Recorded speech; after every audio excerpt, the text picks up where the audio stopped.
Assalamualaikum warahmatullahi wabarakatuh. Perkenalkan, nama saya Andre Wahyu Saputra dengan NIM 106220026, Prodi Hukum Tata Negara semester 6. Di sini saya akan menjelaskan makalah tentang ruang lingkup pra-peradilan, pihak yang bisa mengajukan pra-peradilan dan upaya hukum terhadap putusan pra-peradilan. Baiklah, yang pertama yaitu pra-peradilan adalah wewenang pengadilan negeri untuk memeriksa dan memutus menurut cara yang diatur dalam Undang-Undang terhadap pasal 1/10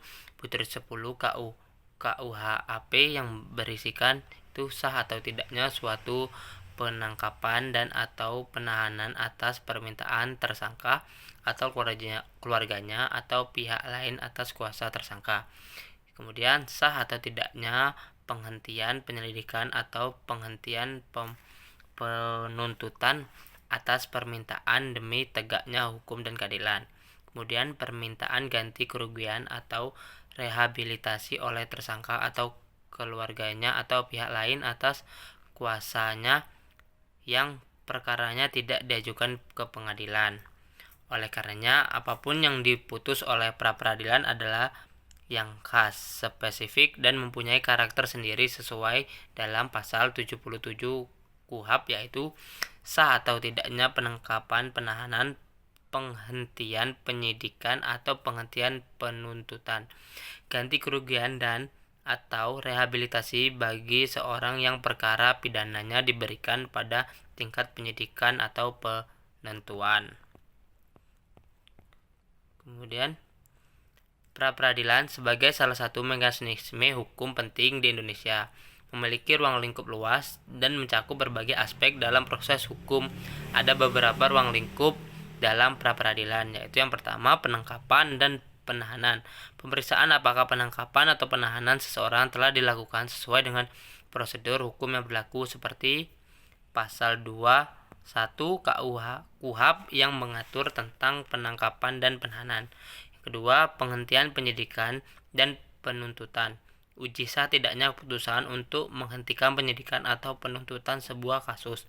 3. Ganti rugi dan rehabilitasi. Tuntutan ganti kerugian atau rehabilitasi bagi tersangka, terdakwa atau terpidana yang ditangkap, ditahan, dituntut atau diadili tanpa alasan yang sah atau karena kekeliruan mengenai orangnya atau hukum yang diterapkan. Kemudian 4. Penetapan tersangka, sah tidaknya penetapan seseorang sebagai tersangka. Kemudian terakhir penggeledahan dan penyitaan, sah tidaknya tindakan penggeledahan atau penyitaan barang bukti. Sejatinya ruang lingkup pra-peradilan dibatasi dalam ketentuan pasal 77 KUHAP.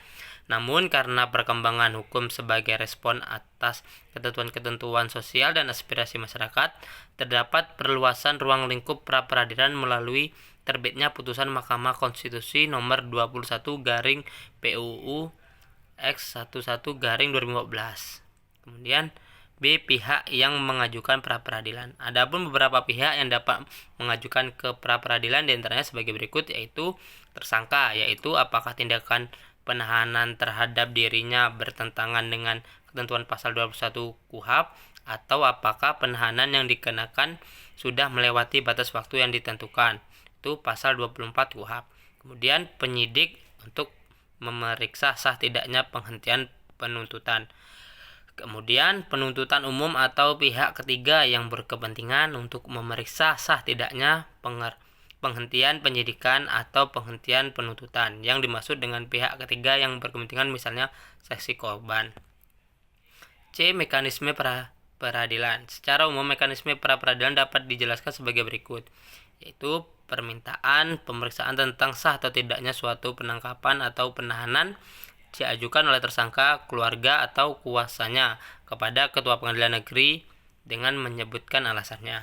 Kemudian permintaan untuk memeriksa sah atau tidaknya suatu penghentian penyidikan atau penuntutan dapat diajukan oleh penyidik atau penuntut umum atau pihak ketiga yang berkepentingan, termasuk saksi korban atau pelapor, lembaga swadaya masyarakat atau organisasi kemasyarakatan, Ketua Pengadilan Negeri dengan menyebutkan alasannya.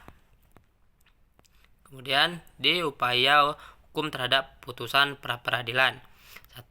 Putusan pra-peradilan tidak dapat dimintakan banding, yaitu pasal 83 ayat 1, kecuali terhadap putusan yang menyatakan tidak sahnya penghentian penyidikan dan penuntutan, pasal 83 ayat 2 KUHP. Kemudian dalam hal ada permohonan banding terhadap putusan pra-peradilan sebagaimana dimaksud pasal 83 ayat 1 KUHP, maka permohonan tersebut harus dinyatakan tidak diterima.